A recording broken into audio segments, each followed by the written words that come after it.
Buenas noches. Es miércoles 6 de agosto y estamos analizando la semana política junto a Juan Andrés Lagos, periodista, integrante de la Comisión Política del Partido Comunista de Chile, y que hoy en la mañana estuvimos un rato, ¿no es cierto?, en una entrevista muy interesante con Lara Sinder, esta periodista, eh, que por lo demás, ¿no es cierto?, ha cumplido labores en el fondo corresponsal de guerra, nada menos que en el sector del Donbass, en pleno conflicto entre la OTAN, ¿no es cierto?, y la Federación Rusa. Eh, los invito a que conozcan esa entrevista. Ahí se dicen cosas que son, yo diría, bien llamativas, ¿eh? Y contadas desde primera fuente, lo que no es fácil en la medida que son otras narrativas, otras formas de contar los hechos a lo que uno está acostumbrado. Juan Andrés. Sí, yo creo que es bien importante el testimonio que nos ha compartido Lara, efectivamente corresponsal de guerra, desde una mirada bien concreta, bien cotidiana, ámbitos que efectivamente en Chile son muy desconocidos. Aquí tenemos una unilateralidad desde el punto de vista de la visión de esa situación, yo diría extraordinariamente sesgada. Y creo que ha sido interesante lo que ha aportado Lara en una situación donde es muy evidente que desde el punto de vista militar, la Federación Rusa ha ido avanzando en posiciones y por otro lado, algunos gobiernos eurocentristas, la OTAN, han empezado a relativizar el apoyo tan fanático que hicieron al gobierno de Zelensky, ¿no? Fanático, porque apostaron a un golpe fuerte en los primeros meses del conflicto, eh, y a instalar, por lo tanto, una base ahí de sustentación, un asentamiento prácticamente en las fronteras de la Federación Rusa. Eso no lo ha logrado. Y por otro lado, porque el cambio de gobierno en Estados Unidos ha implicado que desde el gobierno demócrata, tremendamente terrorista y militarista, porque eso es la verdad, así es, no hablemos las cosas como no son, se modificó a un gobierno republicano fanático, extremista como el de Trump, y que en el contexto de lo que está buscando Trump es recomponer fuerzas en varios territorios del planeta, ha buscado la fórmula de tener control directo del territorio ucraniano a propósito de las llamadas recursos raros o recursos estratégicos, y por otro lado, tratar de empujar en la dirección de una, una cierta tratativa con la Federación Rusa, con el presidente Putin, aun cuando, como la propia Lara Sinter nos decía en la mañana, Ujú. eh, Trump es la zanahoria y el garrote, es el arma y es el diálogo. Hay ahí una tratativa que no apunta directamente al tema de la paz, sino que más bien a ganar posiciones. Pero en ese contexto, yo creo que ha sido muy importante el punto de referencia a propósito de cómo se ubica esta situación que ha buscado la OTAN, el eurocentrismo, el imperialismo norteamericano, en generar una situación que de una u otra manera aproxime sus fronteras militares, sus fronteras materiales, sus fronteras económicas, hacia las fronteras propiamente de la Federación Rusa, cosa que no ha logrado. Ya llevamos yo diría, un buen tiempo de esta situación. Y por otro lado, ha surgido con mucha fuerza, con mucha criminalidad, extraordinariamente grave para la humanidad, el genocidio en Gaza, eh, que ha estremecido a los pueblos del mundo, no así a los gobiernos, volvemos, no así a los gobiernos otanistas, no así al imperialismo norteamericano, no así a gobiernos como el de Milei, que finalmente terminan respaldando y apoyando el genocidio, ¿no? Digo finalmente porque el punto del recurso que uso, desde el punto de vista semántico, es el concepto de terminal. Es decir, aquí estos gobiernos, la OTAN, el imperialismo norteamericano, también apuestan al genocidio. Aquí yo diría que no se puede trabajar con lógicas de cierto cinismo o de cierta oblicuidad, porque estamos frente a un hecho humanitario de extraordinaria gravedad y muy tangible. O sea, hasta hoy mismo en que estamos aquí en este programa, las fuerzas israelíes siguen matando o por hambre, o a balazos, o con drones, o con bombas, y por hambre, como lo ha dicho varias veces Francesca Albanese, relatora de Naciones Unidas para Gaza, por hambre. Entonces, yo creo que esto, Omar, a mí me hace pensar de que el imperialismo norteamericano, las fuerzas otanistas, eh, siguen empeñadas en tratar de avanzar en una dirección de mucha criminalidad, de cierta, incluso legitimidad mayor de esa criminalidad, para justificar cuestiones que a comienzos de los 90, en la década del 2000, tenían otra impronta desde el punto de vista a lo menos del relato, ¿no? Hoy día no alcanza ni siquiera para eso, o sea, no alcanza para nada.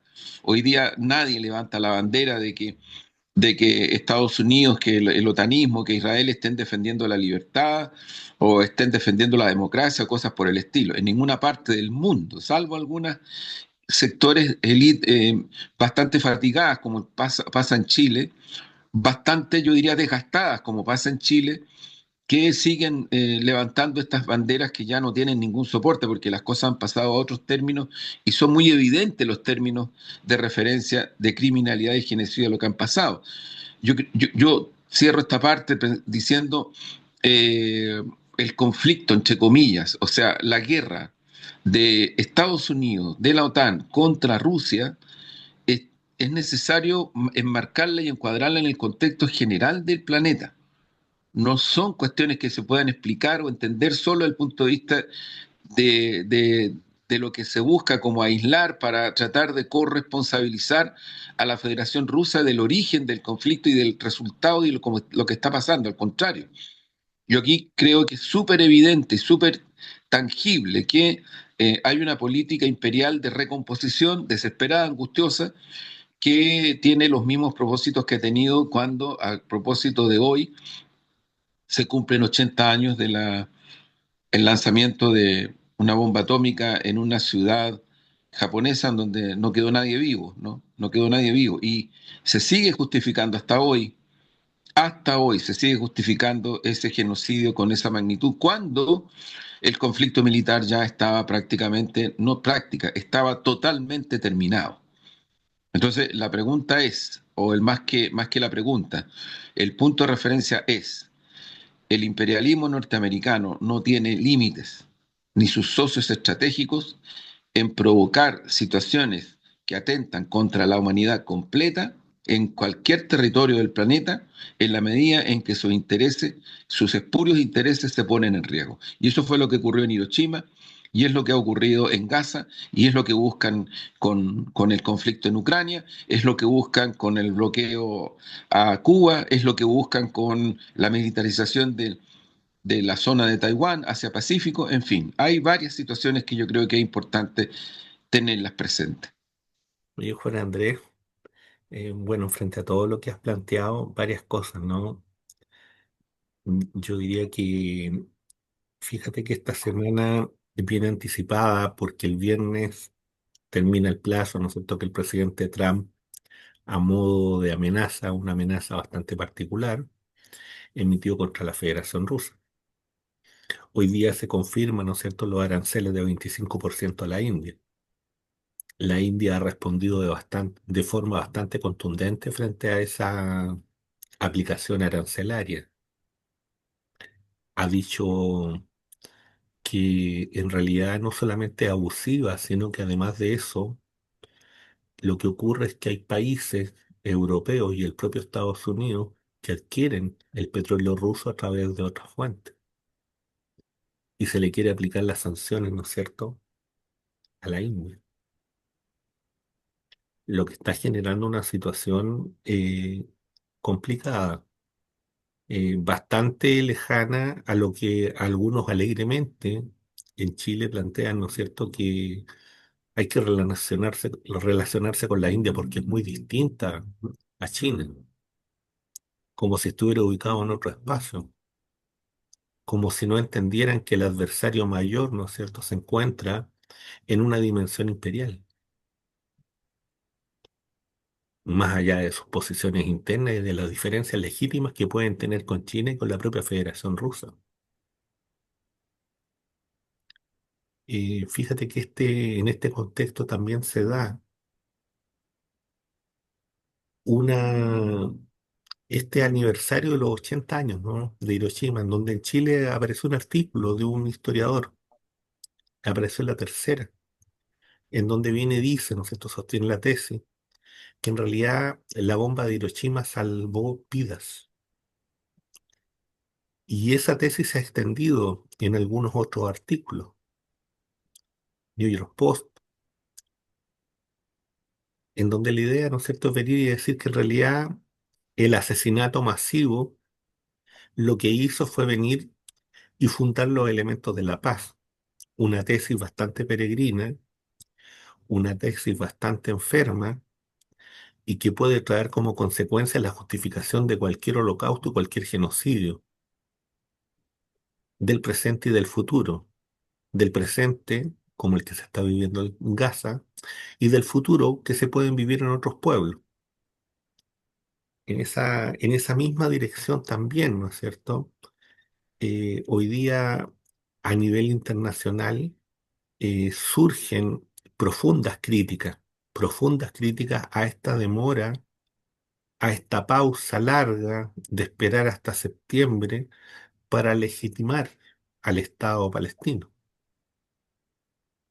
porque esa espera también es una espera criminal, porque ¿qué se va a reconocer después?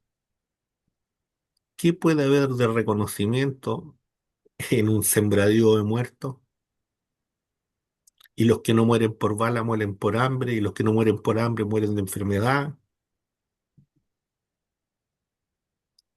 Me parece que esto es una situación tremendamente brutal, asquerosa, y en donde en Chile tenemos voces, ¿no es cierto?, que guardan silencio frente a esto, y un conveniente silencio, y en donde estos temas, por ejemplo, no están dentro de la agenda de los propios candidatos.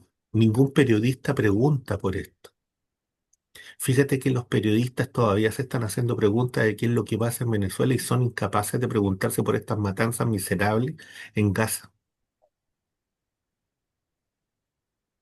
Colocan el acento sobre el tema de los derechos humanos en Venezuela y no son capaces de observar lo que está pasando en Gaza. Y ese no es tema en Chile.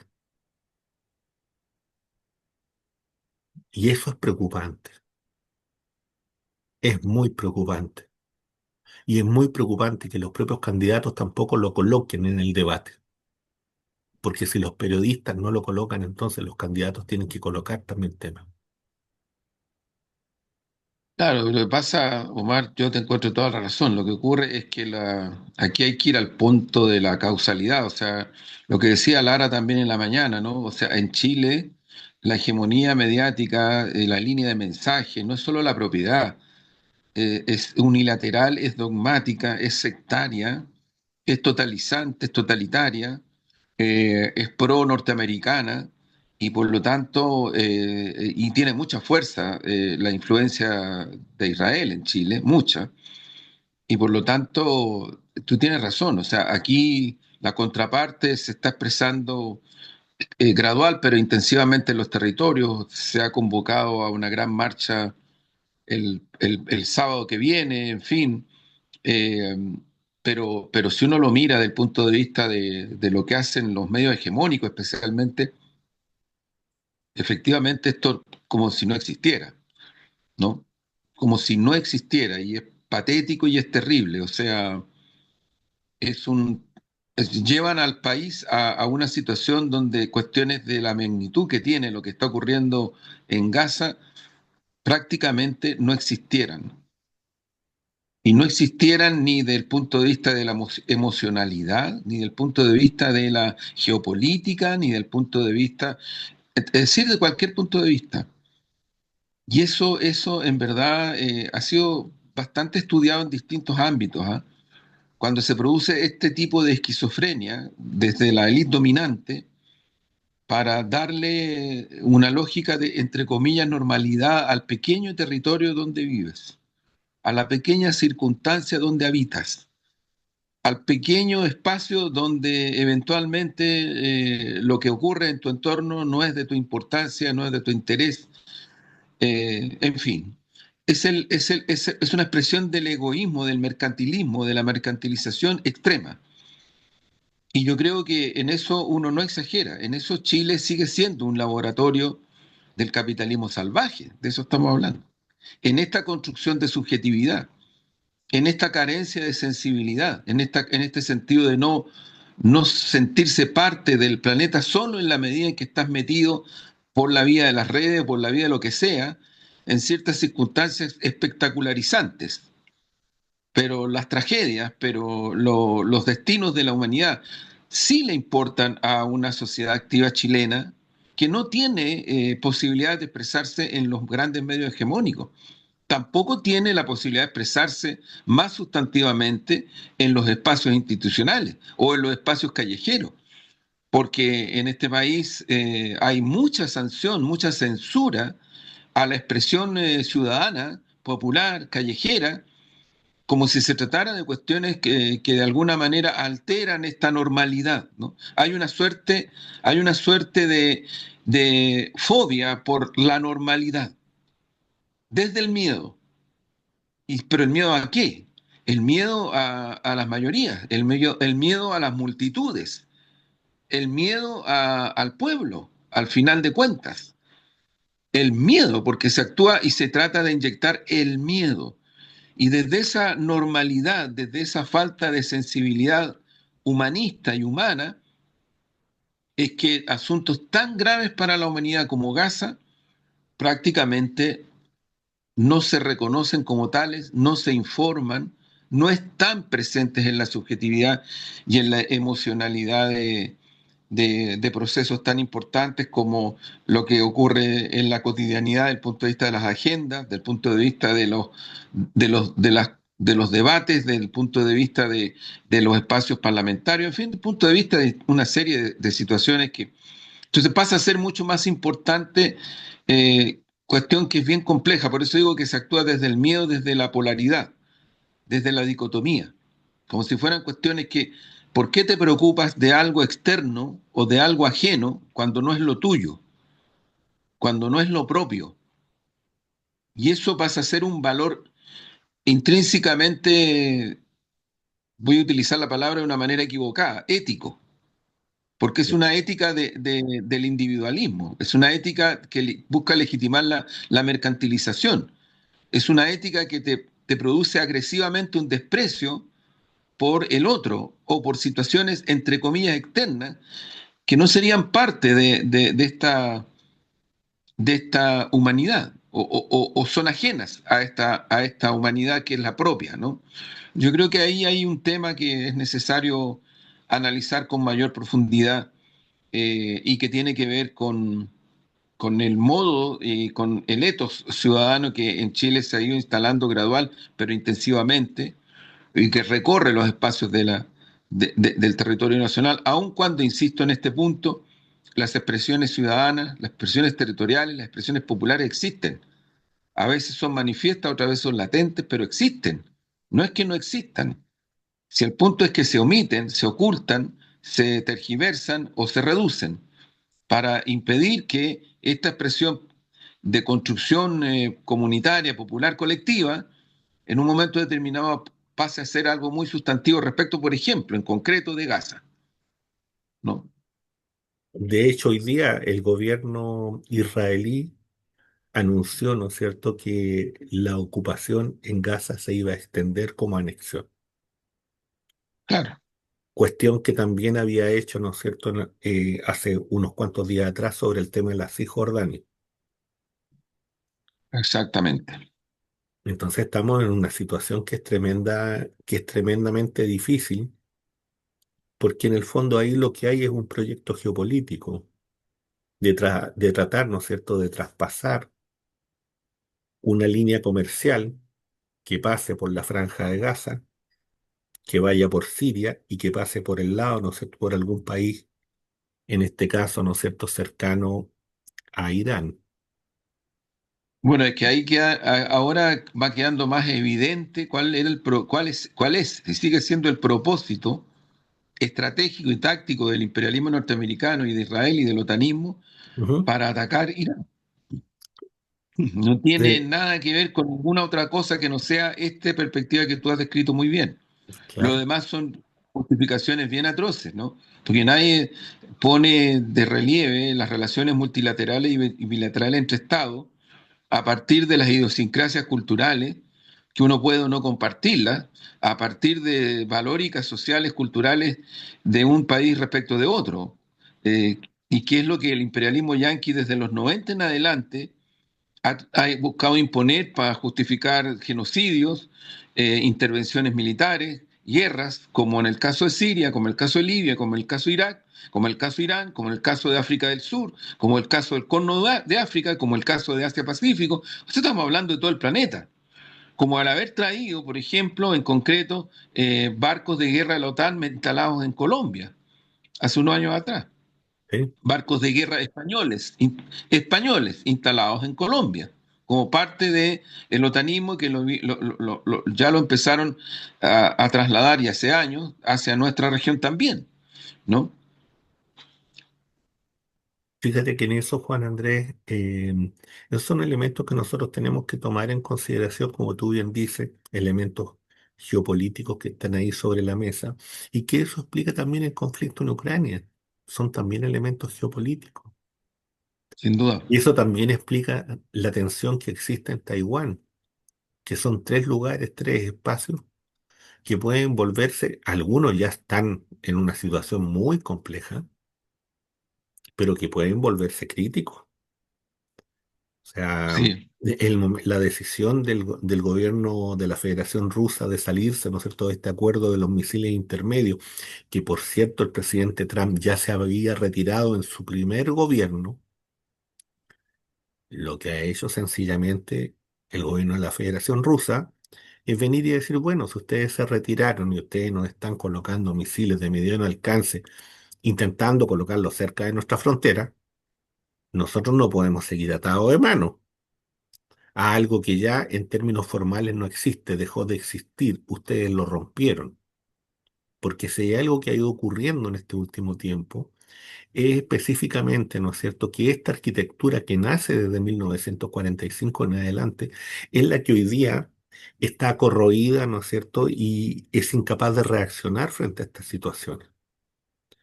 O sea, la ONU hoy día es incapaz, el Consejo de Seguridad es incapaz, las organizaciones de derechos humanos son incapaces, y se llega a una situación, ¿no es cierto?, en donde se actúa de facto y se actúa por la fuerza.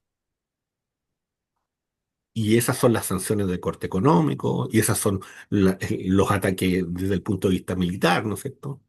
Esa es la situación en la que nos encontramos hoy día. O sea, para poder entender lo que está pasando. Y desde ese punto de vista, entonces, la pregunta, Juan Andrés, es cómo al alero del apadrinamiento, ¿no es cierto?, de la Armada, Chile fue iniciando un camino con la OTAN, por ahí a principios del 2000, y hoy día, ¿no es cierto?, estamos en un paso 2 que implica, ¿no es cierto?, una serie de, en el fondo, de posibilidades aparentes que Chile tendría desde el punto de vista de poder vender algo a, a estos países de la OTAN, que no sé si sería alguna bala, me imagino más litio, me imagino más cosas de ese estilo, que, que en realidad el aporte que podemos hacer desde el punto de vista puramente militar, y más allá también de la dimensión geopolítica, desde la construcción o desde la dimensión marítima, ¿no? Pensando en estos puntos centrales de cruce, y en donde el estrecho de Magallanes es uno, es el más pequeño, por donde pasa el 4 el 5%, de la transferencia económica, pero si el canal de Panamá tiene problemas, evidentemente que el estrecho de Magallanes toma un papel preponderante, así como lo es Hormuz, así como lo es el canal de Suez, por ejemplo. Bueno, sin duda. Entonces, Yo creo que entonces, ahí nos metemos eh, sí, ahí nos metemos en un tema propio, ¿ah? Un tema sí, nacional. sí, Varias veces nosotros lo hemos analizado acá y lo hemos puesto de relieve. O sea, aquí hay una geopolítica y una tensión de las correlaciones de fuerza. Ya no solo estamos hablando de lo nacional, sino que de lo regional, de lo nacional, de lo internacional. Particularmente ahora que en Argentina hay un gobierno que tiene una alianza militar con Israel creciente, sí, que ha ido avanzando para legitimar una alianza de naturaleza político-militar con Gran Bretaña, que tiene evidentemente una alianza militar y política con Estados Unidos, con el gobierno de Trump, y por lo tanto yo diría que es una faceta que es muy importante considerar a propósito del tema de lo que tú señalabas, Estrecho de Magallanes, Pacífico Atlántico, en fin, Antártida, sí, la Antártida.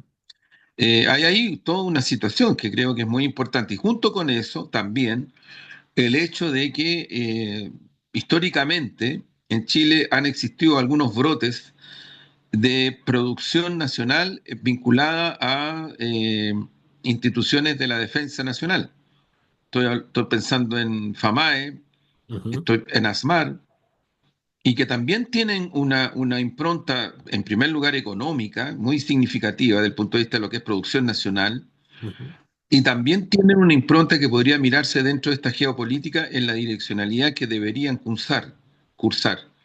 Y ese es un punto que yo creo que es importante tenerlo en cuenta. Yo pienso que ni la OTAN ni Estados Unidos son socios estratégicos para el Estado Nacional chileno que le puedan brindar algo muy significativo. Y por lo tanto hay que mirar bien los escenarios que cursan en esta dirección. Yo creo que hoy día las medidas que se han adoptado respecto de Israel han necesariamente implicado empezar a mirar otros mercados y eso es lo que hay que empujar en la dirección de sostener y proyectar la soberanía nacional, que es el punto de referencia para cualquier concepto de seguridad nacional democrático. Porque ocurre que en nuestro continente y en particular en Chile, donde se produjeron la mayor cantidad de enajenaciones económicas, políticas, militares, fue ni más ni menos que bajo la dictadura fascista eh, civil-militar que reivindicaba el chauvinismo y el nacionalismo. Porque sin embargo ha sido históricamente en Chile el régimen más subordinado y que externalizó más recursos de soberanía nacional en el terreno militar, político, económico hacia potencias, particularmente Estados Unidos. Entonces, la historia es la que es, no como la quieren contar los que han generado y han ejercido la dominación. O sea, ese es el punto de referencia. El punto de referencia es que bajo esa dictadura civil-militar, Chile perdió, pero mucho desde el punto de vista de soberanía, vuelvo a insistir, respecto de recursos naturales, recursos energéticos, recursos humanos, que decir, recursos militares también, y cayó en una dependencia y una subordinación que todavía mantenemos, que algunos consideran que es muy buena. Entonces salen con la locura desde estos sectores, ¿eh? No de la gente izquierda, de que sería mejor no tener Fuerzas Armadas, porque lo que están pensando es ponerse debajo del dominio militar total de Estados Unidos. En eso están pensando, no están pensando en otra cosa. Entonces creo que ahí hay un análisis que mirar, Omar, creo que es muy importante porque estamos frente a una situación, o sea, yo vuelvo a repetir, no es chacota. Cuando Macri dice, no, si a mí Trump me dijo, quiere dos océanos, invada Chile. O sea, ese es el tipo de locura que trágica y lamentablemente la humanidad ha tenido en su vida y que hoy día cumplen 80 años de una de las locuras más atroces, que fue destruir con una bomba atómica una ciudad completa con seres humanos adentro de esa ciudad. O sea, estamos hablando de eso, no estamos hablando de edificios, estamos hablando de una ciudad que quedó destruida y los cuerpos vivos quedaron destruidos, terminaron, se exterminaron. Eso es el punto de referencia que yo creo que es importante tener en cuenta a propósito de por qué el instrumento guerra para los imperialismos contemporáneos, llevado a una situación como la chilena, incluso puede ser tan legítimo de desplegar en circunstancias donde cuestiones como el Asia-Pacífico, que hemos mencionado otras veces, tú mencionabas ahora y comparto eso, el Canal de Panamá, son cuestiones trascendentes para el futuro inmediato de esta región del planeta. O sea, sí, Trump no se demoró nada, yo creo que lo tenía preparado. Cuando se produce la reunión de los BRICS en Brasil, inmediatamente anuncia las sanciones arancelarias en contra de Brasil, en contra de otros países, analizó el caso de Chile, hizo un movimiento, pero ahí quedó la latencia, ahí quedó la latencia, una advertencia, ¿no? Que yo creo que hay que mirarla como tal y que nos exige, nos obliga a ir buscando caminos de mayor soberanía y autonomía del imperialismo norteamericano, porque al final aquí no tenemos otra circunstancia, aquí el imperialismo que nos domina, que nos somete, que nos quita, que nos roba, que nos ha exterminado incluso en muchos ámbitos, estoy pensando en los efectos humanos, en primer lugar de lo que significó la dictadura, Ujú. eh, tienen como punto de referencia histórica concreta, no estamos hablando de algo teórico, estamos hablando de algo concreto, algo que ocurrió y que de acuerdo a las correlaciones que se van produciendo, no creo que necesiten por ahora dictaduras, pero sí están avanzando hacia regímenes totalizantes, totalitarios, tremendamente polarizantes, tremendamente dogmáticos, con la búsqueda de nuevas correlaciones de alianza a nivel planetario. En este caso, en el caso de la región, para sacar a China, porque eso es lo que están buscando, yo no digo que lo vayan a lograr, pero lo que están buscando es sacar a China de esta región, impedir que entren en esta región a una escala mayor potencias como la India, como Rusia, eh, como la comunidad de países africanos, particularmente Sudáfrica. En fin, o sea, y ahí hay un juego respecto de golpear a Brasil y a México, que son las dos naciones que en nuestra región, por el carácter de sus gobiernos, están empujando el carro en la dirección del multilateralismo y en dirección de la soberanía. Esa es la importancia que tienen en este momento, el rol que están jugando los gobiernos de México y de Brasil especialmente. Creo que a Chile le falta una dimensión de Estado, de visión de Estado, que lo coloque, a pesar de no tener la influencia o la posibilidad de incidencia que tiene Brasil o México, porque sin embargo sí podría desplegar mucha incidencia si se diera un paso más sólido en la perspectiva de activar más el multilateralismo, no seguir excluyendo las relaciones bilaterales de Estado a Estado con cualquier país de la región, sino que abiertos multilateralmente a todo aquello y no seguir en esta lógica intermedia que en verdad en la realidad no existe. Porque la lógica de la intermedia en el mundo actual, en el mundo real, nunca existió, pero en algún momento esta famosa tercera vía que tuvo los resultados que tuvo en Argentina, que tuvo aquí en Chile, que tuvo en Gran Bretaña, donde parte, que tuvo en Perú, demostró ser totalmente irreal para los intereses estratégicos y soberanos de los países de la región. Oye, Juan Andrés, bueno, en esto que estamos conversando, ¿no? Fíjate que en América Latina, por lo que yo sé, Colombia, Argentina y Chile son los países que están cercanos a la OTAN, algunos con variables distintas, en donde la cercanía mayor está con Colombia. Y el presidente Petro ha manifestado la voluntad al alero del cuadro que existe, ¿no? Internacional, de dar un paso al costado, por razones que pareciera ser que el Estado chileno, y hablo del Estado chileno más que de un gobierno en particular, eh, no está entendiendo. Estoy pensando que este ingreso se da a través de Alemania, una Alemania que está hoy día, ¿no es cierto?, empecinada en ir a una confrontación con la Federación Rusa. Eso es lo que hoy día está sobre la mesa.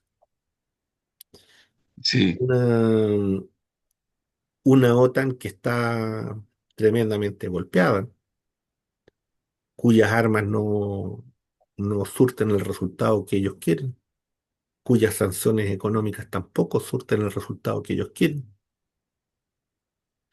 con una India que les responde que en realidad el, más del 35% del petróleo ruso que ellos compran lo empezaron a adquirir y a aumentar a propósito, ¿no es cierto?, de la situación de guerra y de las propias sanciones económicas que Occidente levantó contra diferentes bancos y contra diferentes empresas.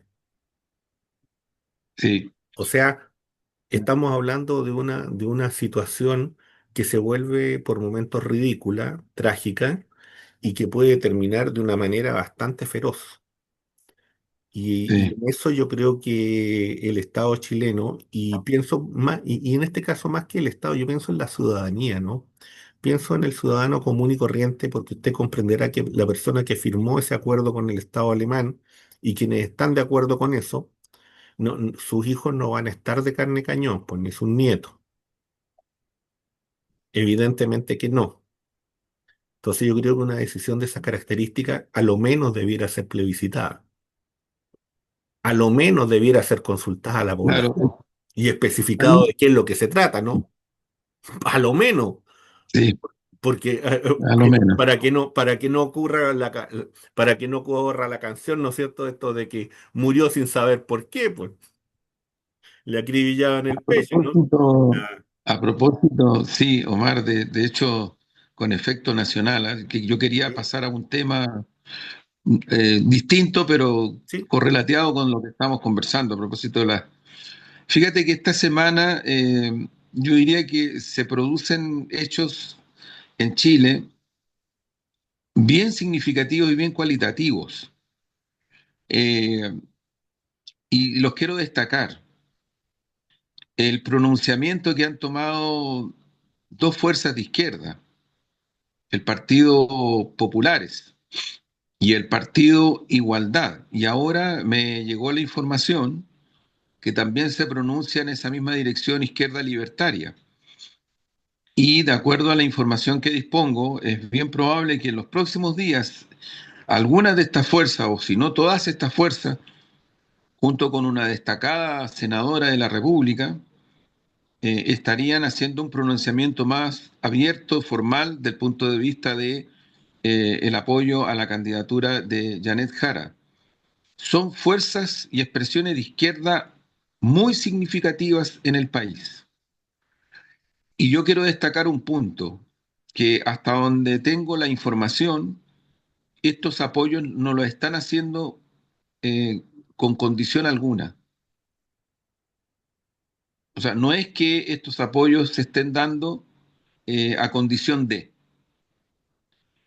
Y lo que sí están remarcando estas fuerzas que menciono, populares, igualdad, izquierda libertaria, es desde una perspectiva de izquierda y desde una perspectiva de plataformas y cuestiones programáticas que apuntan directamente a resolver los grandes problemas de la ciudadanía chilena. Y por lo tanto buscan también incidir en la necesidad de cambios estructurales, necesidad, yo hablo de necesidad, ellos hablan también de necesidad, de cambios estructurales para poder efectivamente mejorar las condiciones de pervivencia de las mayorías nacionales. Yo creo que este es un dato, Omar, bien significativo, bien importante, incluso pienso que a lo mejor podríamos hacer algo que muestre más estas situaciones, estas expresiones que se están dando, porque las relaciono con otro punto, la democracia cristiana.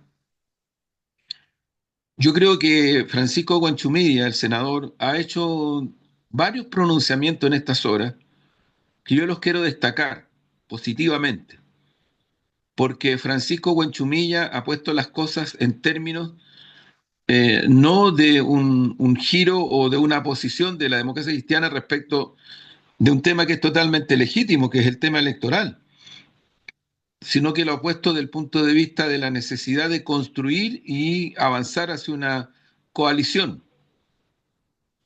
Esto es muy significativo y yo creo que para entenderlo hay que mirar la trayectoria de las circunstancias que se han vivido en Chile. Y pongo un punto de referencia, año 96 del siglo pasado. Creo que acá lo hemos dicho otras veces, pero lo vuelvo a insistir o lo vuelvo a puntualizar porque estoy hablando de hechos, no de mi opinión.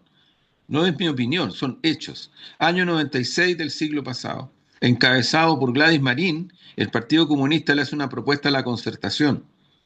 Año 96, década del 96 del siglo pasado. O sea, llevábamos poquitos años de gobierno de transición, pacto transicional mediante, comandante en jefe del ejército todavía Pinochet, el que llevó adelante el golpe, de eso estamos hablando. Eh, y esa propuesta que implicaba, fíjate, ni más ni menos que empujar con mucho más énfasis hacia la verdad, la justicia, violaciones de derechos humanos, cambios al código laboral que tenían que ver directo o indirectamente con negociación ramal, con lo que hoy día aparece como 40 horas, en fin, varias cosas así, las 8 horas. ¿Qué decir? Si en ese momento no existía ni siquiera algo cercano al respeto a las 8 horas. Cambio al código laboral, salarios, por supuesto, también apuntaban en esa dirección. Y se hacía referencia en esa propuesta también a la nueva constitución, al cambio del sistema binominal. Y una de las cosas que el Partido Comunista en su trayectoria del 96 en adelante despliega es hacia el diálogo con la democracia cristiana en estos términos de referencia. ¿Y cuál era el sentido básico y fundamental de esta propuesta? Detener la derechización del país que ya el año 96 del siglo pasado el Partido Comunista observaba como un dato de la realidad, no como una ficción.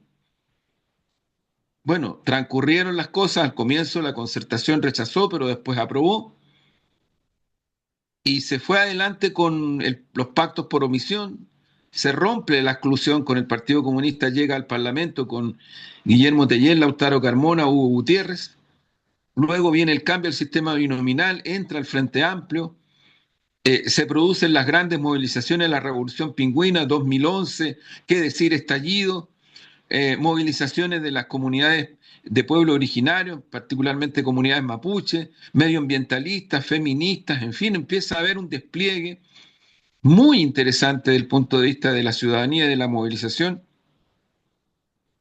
y llegamos al punto de hoy, con una derecha que crece, ojo, crece, pero que también tiene la impronta, este mismo escenario, de una configuración a partir de la cual este movimiento que hace la democracia cristiana a mí me parece extremadamente importante porque está en el cuadro de las correlaciones que se están configurando. Dicho esto, a mí me parece que el inmenso y tremendo desafío que tiene esta correlación que se ha formado, que incluye a la democracia cristiana, esta correlación que no es una alianza propiamente, porque ni el Partido Igualdad, ni el Partido Izquierda Libertaria, ni el Partido Populares hacen este movimiento exigiendo condiciones, pero tampoco pidiendo incorporarse a ninguna instancia formal de la campaña. Sin embargo, yo diría que generan una situación que apunta, para mi gusto, directamente hacia aquella ciudadanía que son entre 6 a 7 millones de personas que están muy descontentas por la forma como viven, porque tienen deudas, porque tienen salarios bajos, porque el crimen organizado y porque el narcotráfico los tienen angustiadísimos y porque son fenómenos reales, espectacularizados por algunos medios hegemónicos, pero hechos reales, no ficticios, porque hay temas serios de vivienda, de salud, que decir la lista de espera, y porque al final tú llegas a una situación, Omar, que creo que es muy importante asumirla plenamente, porque ni los gobiernos de derecha, ni los otros gobiernos, concertación, incluida nueva mayoría, ni este, han podido resolver en profundidad lo que significa que en un momento determinado te quedas sin recursos para políticas públicas de urgencia, de urgencia. Y yo incorporo en estos salarios, incluidos los salarios especialmente de los suboficiales, los clases de las Fuerzas Armadas, que son muy bajos, no son altos. Entonces, creo que hay un punto de referencia que a mí me parece que esta configuración puede tomar con mucha fuerza como una propuesta de país a partir de las necesidades de urgencia que se tienen. Y obviamente develar a esta derecha, representada por Kass, por Matei, por Kaiser, en fin, París en una buena medida también, que sobre la base de estas carencias que son reales desde el punto de vista socioeconómico, tratan de empujar las cosas en términos de que esa ciudadanía vote por ellos, vote por ellos. Eso ocurrió en Argentina. Lo que estamos describiendo ocurrió en Argentina. 8 de cada 10 obreros argentinos votó por Milei. Son estadísticas y son datos objetivos. Y yo no soy de los que, porque la gente vota así, los voy a tratar, no sé, de fachos pobres o cosas por el estilo, porque ahí sí que ya terminamos de embarrarla definitivamente. Definitivamente. O sea, Lenin tiene unas frases ahí y Recabarren también las tiene, ¿no? Pero donde Lenin en particular, con su forma, con su tono, con su fuerza, decía, o sea, hay que meterse en el espesor de las masas. Y las masas en su espesor son como son, no como alguien quisiera que fueran, idealizando. Y dice Lenin, cuando una persona que quiere hacer revolución o que quiere hacer transformaciones desprecia a esas masas, mejor que se vaya para su casa, porque no entiende nada de lo que se requiere para hacer transformaciones que tienen que generarse desde y con la ciudadanía y con los pueblos. De otra manera no hay.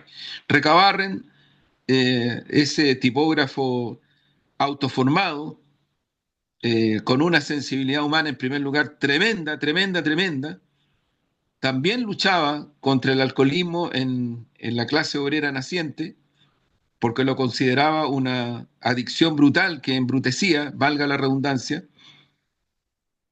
y por eso es que buscó siempre educar, formar, llevar el arte a los sindicatos nacientes. Él llevó a Belén de Zárraga, una activista española que luchaba en ese tiempo por el derecho a voto de las mujeres, estamos hablando de algo real. Ahí sí que realmente transformador. Después vienen muchas cosas, pero en ese momento. Y Recabarre le abre los sindicatos, las asambleas de obreros, a Belén de Zárraga para que les hable a los hombres machistas, alcoholizados, embrutecidos por la superexplotación, les hable de lo que significa y lo que es tan importante como el derecho de las mujeres a participar, a protagonizar y a votar. Hay una nota, una crónica del Mercurio de Valparaíso que en tono acusete, ¿no?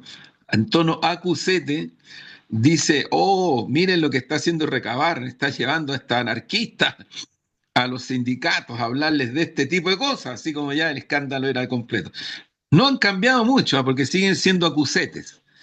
¿Ah? El Mercurio, la Tercera, casi se dedican al cagüineo y al acuseterío bastante generalizado, pero en fin, Oye, Juan Andrés, en este ambiente, ¿no es cierto?, de cercanía con este pueblo que sufre, eh, bueno, los trabajadores del cobre sufrieron un golpe muy fuerte terrible. cuantos días atrás.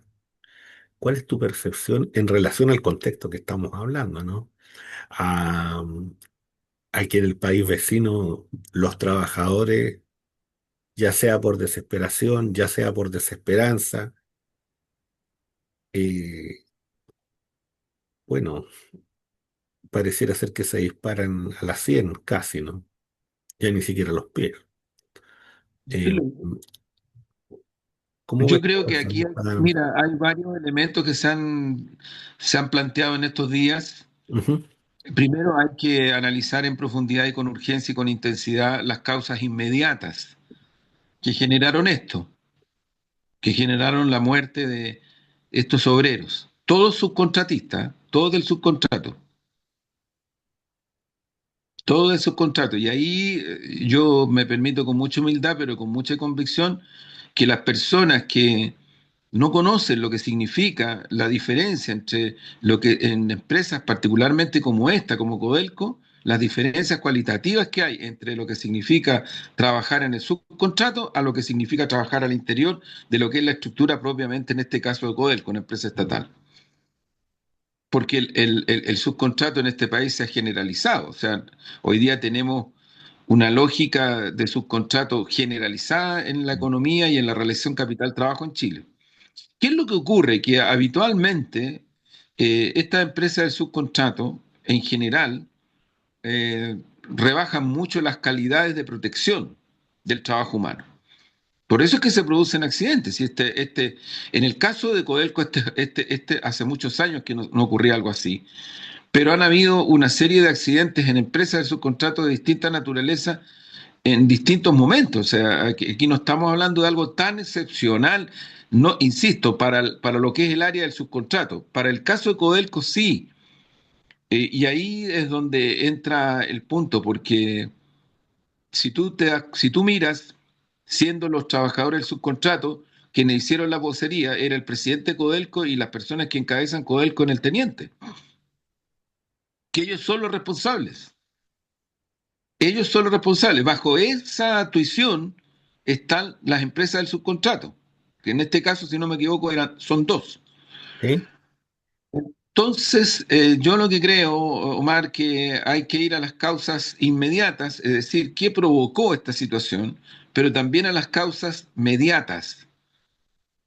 Y ahí hay varias declaraciones, partiendo por algunos sindicatos del cobre, partiendo por la propia Central Unitaria de Trabajadores, que dan señales concretas, contenidos concretos respecto de cuestiones que refieren a esta situación de lo que implica el trabajo humano en el subcontrato en Chile y particularmente en la minería. ¿Mm? Entonces, creo que ahí se abrió una situación que es dramática. Estamos hablando de seres humanos que murieron producto de una circunstancia que, como dijo el presidente Codelco, algo hicimos mal. ¿Qué hicimos mal? O sea, él parte de la base que aquí hay algo mal hecho. No estamos hablando de una circunstancia, por decirlo así, que bueno, es parte de la vida, ¿no? De repente ocurren. No, no, no. Estamos hablando de algo que se hizo mal. Y esta es la frase clave que ni más ni menos que la dice el presidente Codelco, ¿no? ¿Qué hicimos mal? Y creo que ahí es un punto de referencia que hay que analizar en profundidad y que ojalá implique mejorar todo lo que haya que mejorar, las condiciones laborales, finalmente es eso. Porque no es al revés. O sea, tú no puedes explicarte en Chile la producción carbonífera, la producción salitrera, la producción cuprífera, eh, desde la perspectiva de lo que significa sacar carbón, sacar salitre o sacar cobre. Porque en realidad es estrictamente al revés. Lo que permite eso son seres humanos concretos. Ellos son los que extraen esa minería. Ellos, con tecnología, sí, por supuesto, pero son seres humanos.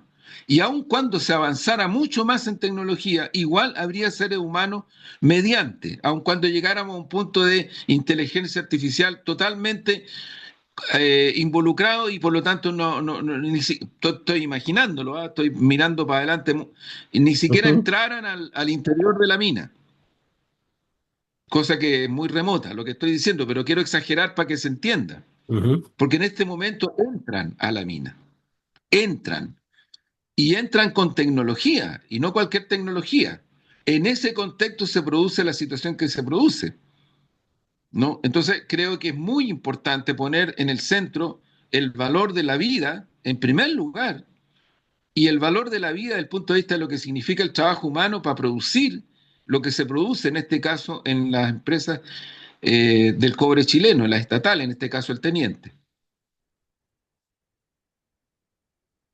Juan Andrés, eh, bueno, en estos días también, por cierto, se ha ido acrecentando el debate desde el punto de vista del proceso eleccionario, ¿no? La Sí. derecha entra en una situación bien compleja y los ataques a la candidata Jara también van incrementándose, van usándose todo tipo de artilugios, ¿no? Para atacarla y tratar de detener su crecimiento. Y además de eso, se busca, ¿no es cierto?, dañar posibles candidaturas, pensando, ¿no es cierto?, en que quedan también, el tiempo se acorta para llegar a estos acuerdos de listas únicas o no, y por tanto de bajar personajes o no, y ahí está la situación de Daniel, y ahí está la situación de otros, ¿no es cierto?, donde se intenta golpear duramente en una especie de descabezamiento, de operación de descabezamiento. ¿Cómo ves Uh, tú sí, sí. eso? Mira, yo creo que los ataques van creciendo y hay que prepararse para eso y hay que pasar a la ofensiva, no a la defensiva. Yo creo que no ayuda mucho a la defensiva, porque esta derecha no perdona, por decirlo así. No, no es que esté buscando separar unos de otros, no. Ujú, Está en la línea de golpear y golpear y golpear y golpear. ujú, Y yo creo que hay que pasar a la ofensiva. Yo creo que la candidatura presidencial, la candidatura de Janet Jara, es una candidatura que hoy día ha logrado algo muy importante. Yo vuelvo a insistir en este punto, una correlación de apoyos políticos extraordinariamente significativo. Eso yo creo que tiene que avanzar y traducirse en un trabajo muy fuerte hacia un votante que vota por voto obligatorio, que no está cerca de ni del Parlamento ni de los partidos, pero que sí yo creo que se puede sentir sintonizado con una candidatura presidencial como la de Janet Jara, más allá de que sea comunista. Ojo, yo creo que el tema de que si o no socialdemócrata, que si no, o si es o no comunista, yo diría ni siquiera ya a esta altura hay que responderle a los medios hegemónicos ese tipo de cuestiones, porque lo único que buscan es debilitar. Eso es lo único que buscan, no tienen otro objetivo, ese tipo de cuestiones, viniendo de los medios que vienen, ¿no? La Tercera, el Mercurio, el Libero, el Exante, en fin, que además son muy buenos para escuchar a veces. Nuestro programa para después sacar también lo mismo, o sea, bien golpeado, en fin, criticar, poner, no sé. Pero en fin, creo que en el caso de Daniel, obviamente que lo que están buscando es impedir que sea candidato. Eso es, lo hemos dicho otras veces, aquí hay una operación de persecución que tiene una expresión judicial, que es gravísima, es extraordinariamente gravísima. Yo no quisiera pensar que algún tribunal va a tomar una decisión correlativa con lo que está apuntando la fiscal de impedir que Daniel Jadwe sea candidato, porque la verdad es que se estaría llegando a extremos que, inconmensurables para lo que significa la soberanía, el ejercicio del poder, la separación de poderes, para el debido proceso, la presunción de inocencia. O sea, ya a estas alturas llegaríamos a una cosa que de verdad antidemocrática completa, en forma y fondo. ujú, Y uno percibe lo que ha significado en estos pocos días que la ciudadanía a nivel país, pero también a nivel del Distrito 9, empieza a mirar la candidatura de Daniel Jadwe. Cómo se van entusiasmando, cómo van tomando rostros de simpatía, de adhesión. Y por cierto que eso hay que seguirlo haciendo de una manera muy fuerte, muy contundente, de una manera que implique que la gente pueda percibir a Daniel como es Daniel, como lo es, un gestor, una persona que ha hecho un tremendo proyecto que ahora lo sigue desplegando Fares Jadwe, con mucha fuerza en la comuna de Recoleta, de la cual tengo el, el, el orgullo de vivir. Y también digo porque aquí hay obviamente aquí hay un intento de tratar de golpear y golpear y golpear, pero no están con todas las condiciones para eso. Yo creo que la violencia, la virulencia con la que atacan, el tipo de descalificaciones con los cuales buscan abrirse camino, los empiezan a golpear también a ellos mismos. Me estoy refiriendo a la derecha. ujú, Mira lo que está pasando con Matei. Y a Matei no es precisamente la izquierda la que la ha atacado. ujú, El otro día ella misma, como gran cosa, destaca el proyecto de farmacia popular en la comuna de Providencia, pero no menciona que ese proyecto es un proyecto originario de Recoleta y del alcalde Daniel Jauer. Sí es. Entonces, yo diría que hay muchas cosas de esa dimensión que es necesario proyectar y creo que este sector va a ir empujando en la dirección que uno percibe que se requiere, que enfrentar con propuestas muy concretas, muy bien financiadas, con políticas públicas muy soportadas desde el punto de vista financiero, los temas de salud, lista de espera, pensiones, viviendas, crecimiento de la economía, que no es opuesto al salario, por favor. Crecimiento de la economía, mira, si aquí estamos heredando una situación que es un callejón sin salida. El modelo económico de dominación, extractivista, hiperfinanciado, corporativista desde el punto de vista transnacional que se aplica en Chile después del golpe, después de los 90 en adelante ha cambiado muy poco. Su estructura de política económica es casi la misma, con algunos cambios, no menores, pero es casi la misma. Y ese es el modelo económico de crecimiento que está colapsando. Aquí no ha habido otro tipo de política económica, no le echen la culpa a nadie si los que han administrado este país de los 90 en adelante, desde el punto de vista económico, tienen que asumir que todas las recetas que se han aplicado en Chile son las que el Fondo Monetario Internacional ha pedido que se formulen y los ha aplaudido de pie. Eso es lo que está fracasando.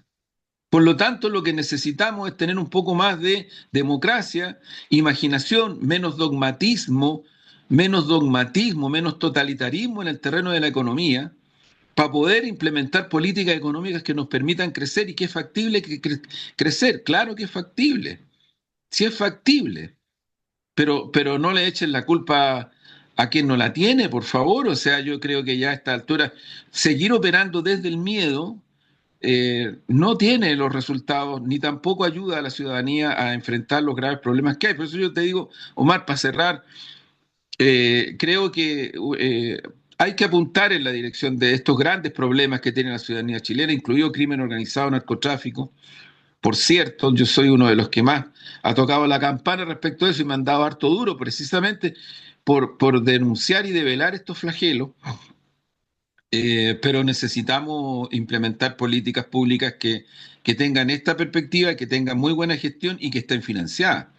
Porque tú no puedes llegar, vuelvo a repetir esto, tú no puedes llegar en un momento determinado, en un país como este, a decir, ¿sabes lo que pasa? Es que no hay plata. ¿Cómo no hay plata? No, no hay plata, no hay recursos. O sea, no hay recursos para resolver los problemas graves. No, no hay. Mm. Eso lo usa la derecha. Y la derecha lo usa de la manera más perversa, porque ellos son los que boicotean y a la vez se nutren de ese descontento para justificar sus planteamientos, que son planteamientos que no resuelven absolutamente en nada los grandes problemas que tiene Chile. Ahí me quedo a la espera del gran poema.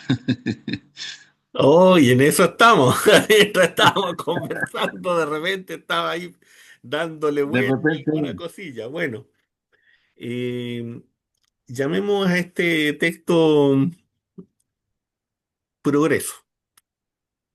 progreso. Bueno, Progreso. Vamos a poner progreso. vamos a ver. Vamos a ver qué sale. ¿Se puede preguntar en un poema por qué fracasó el socialismo? Tal vez sea impertinente la pregunta. Nada de literaria, diría el editor especialista con aire de víctima. Mire que acosarlo con una bofetada epistémica, con un doble escupitajo, con una calamidad poética esparcida sobre la condición posmoderna, sobre la poesía misma y sus leyes internas, sus procesos, sus técnicas, sus recursos, como si la palabra originaria de pecado no puede ni debe interpelar al ángel de la historia, cuya tempestad arrebata vidas y más vidas replicando el eco aterrador, cuyo murmullo encantado y criminal lo conocemos como progreso. Bueno, me encantó el poeta, me encantó el poema. Muy bueno, Omar, felicitaciones. Me gustó Así mucho. es nomás, pues. Muy bueno. Habrá que El preguntarse por qué progreso. fracasó el El- socialismo, ¿no? y el progreso. Y el progreso. Así es. Bueno, Omar, muy Ah, bien.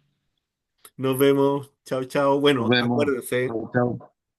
siempre un Sí, me gusta nos ayuda, los comentarios, difundir este espacio. Bueno, sus sugerencias también, las críticas que van apareciendo, ¿no es cierto? Las por visiones que estamos supuesto. llegando, que son muy buenas y me parecen muy necesarias. Así es. Todo eso. Nos Muy vemos. bien. Chao. Nos vemos.